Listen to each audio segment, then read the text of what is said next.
welcome to my mini vlog edisi All Learning Jurnal Teknik Produksi Film.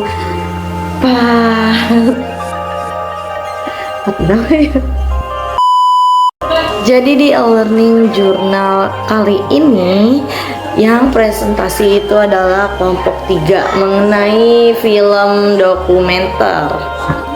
Jadi langsung aja kita ke materinya.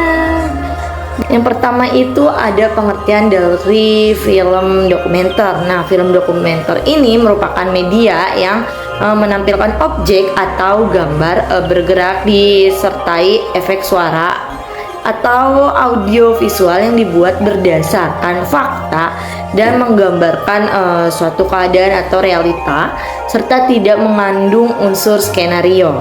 Jadi ada beberapa jenis dalam film dokumenter. Yang pertama itu ada dokumenter perjalanan. Nah, dokumenter perjalanan ini merupakan laporan perjalanan yang biasa digunakan gitu oleh para ahli etnografi.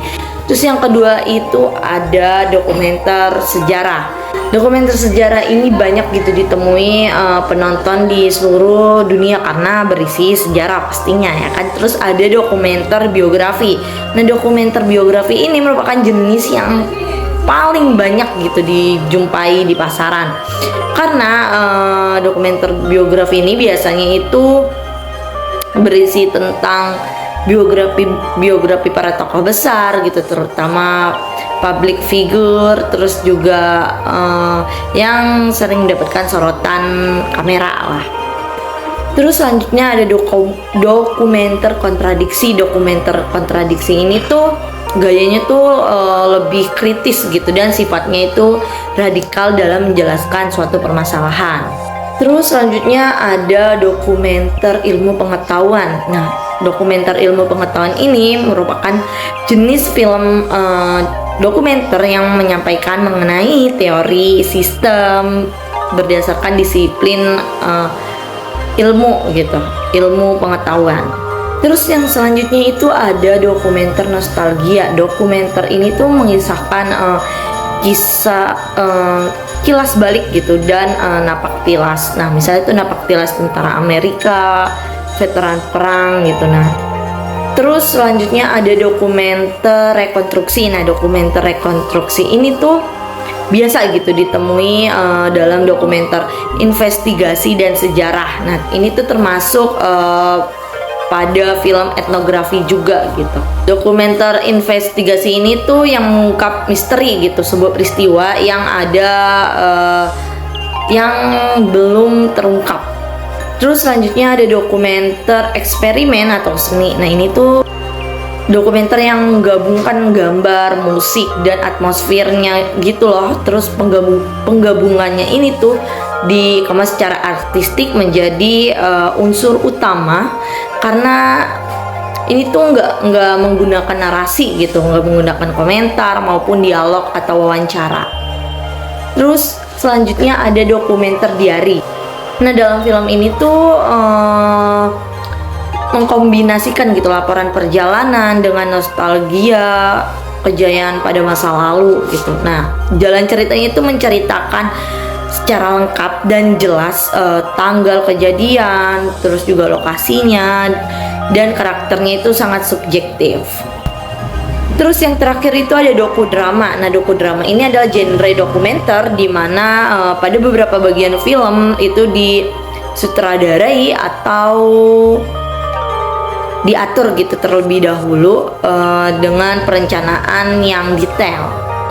Terus kita masuk ke sejarah film dokumenter. Sejarah film dokumenter itu diawali dengan era film bisu. Nah, sejak awal ini tuh ditemukan sinema, para pembuat film di Amerika dan Perancis itu mencoba gitu mencoba mendokumentasikan apa saja yang ada di sekeliling mereka gitu dengan alat hasil temuan mereka. Nah, seperti Lumiere bersaudara yang merekam gitu peristiwa sehari-hari yang terjadi di sekitar mereka.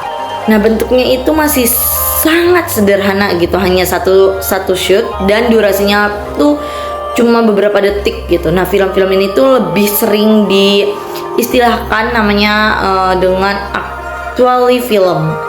Terus lanjut ke menjelang era pada masa Perang Dunia. Nah, film dokumenter ini tuh berkembang semakin kompleks gitu di era 30-an. Karena munculnya teknologi suara juga semakin memantapkan bentuk film dokumenter ini gitu, dengan teknik narasi dan iringan ilustrasi musik. Terus juga salah satu film yang paling berpengaruh adalah Drum of the Wheel pada tahun 1934. Nah, ini tuh karya sineas wanita Leni Riefenstahl yang digunakan sebagai alat propaganda Nazi. Lalu selanjutnya pada era pasca Perang Dunia. Nah, pada era ini tuh setelah pasca Perang Dunia Kedua, perkembangan film dokumenter itu mengalami perubahan yang cukup signifikan. Film dokumenter makin jarang gitu diputar di teater-teater, dan pihak studio pun mulai menghentikan produksinya. Semakin populernya televisi ini tuh menjadikan pasar baru gitu bagi film dokumenter. Para sineas dokumenter senior seperti Flaherty, Vertov, serta Georgeson itu sudah nggak aktif gitu di dalam produktif seperti pada masa dulu gitu. Nah, sineas-sineas baru mulailah tuh bermunculan dan didukung oleh kondisi dunia yang kini aman dan damai, makin memudahkan film-film mereka dikenal dunia internasional. Lalu selanjutnya pada zaman direct cinema. Nah, pada akhir tahun 50-an hingga pertengahan 60-an, perkembangan film dokumenter ini tuh mengalami perubahan yang besar gitu. Terus selanjutnya kita masuk ke film fiksi. Film-film fiksi juga selalu berusaha gitu meyakinkan penontonnya bahwa apa yang mereka saksikan di layar itu merupakan kejadian yang logis gitu atau dapat diterima oleh akal. Tapi secara bersamaan penonton juga menyadari gitu bahwa cerita yang disajikan itu hanyalah sebuah fiksi belaka lah. Lalu kita lanjut ke materi konsep realisme dalam film dokumenter. Nah, realisme dalam film itu mengacu pada pendekatan artistik dan gaya naratif yang bertujuan untuk mempresentasikan kehidupan karakter, latar, dan peristiwa semirip mungkin gitu dengan dunia nyata. Nah, ini tuh menekankan keaslian, menghindari stilisasi berlebihan, melodrama atau kepalsuan gitu, demi menggambarkan kompleksitas, nuansa, dan aspek kehidupan manusia sehari-hari. Selanjutnya ada konsep formalisme dalam film dokumenter. Nah, konsep ini tuh berfokus pada elemen formal gitu atau teknis dari film dan peluang yang dihadirkannya itu menceritakan film yang lebih komersial gitu dan menyenangkan untuk ditonton. Ciri-ciri dalam film formalisme itu yang pertama itu ada estetika visual, dampak emosional, ada subjektivitas dan ambiguitas, ada narasi non-linear. Terus yang terakhir itu ada citraan metaforis. Terus kita ke konsep film klasirisme.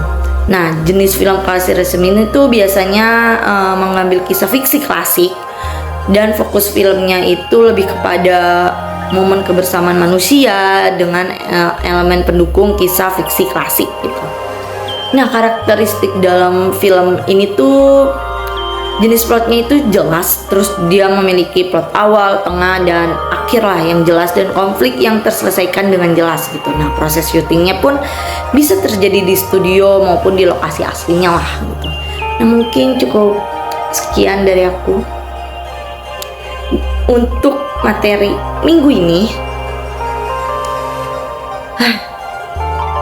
Gak kerasa minggu depan udah kelompok 4, yaitu kelompok aku. Jadi sampai bertemu minggu depan. Bye.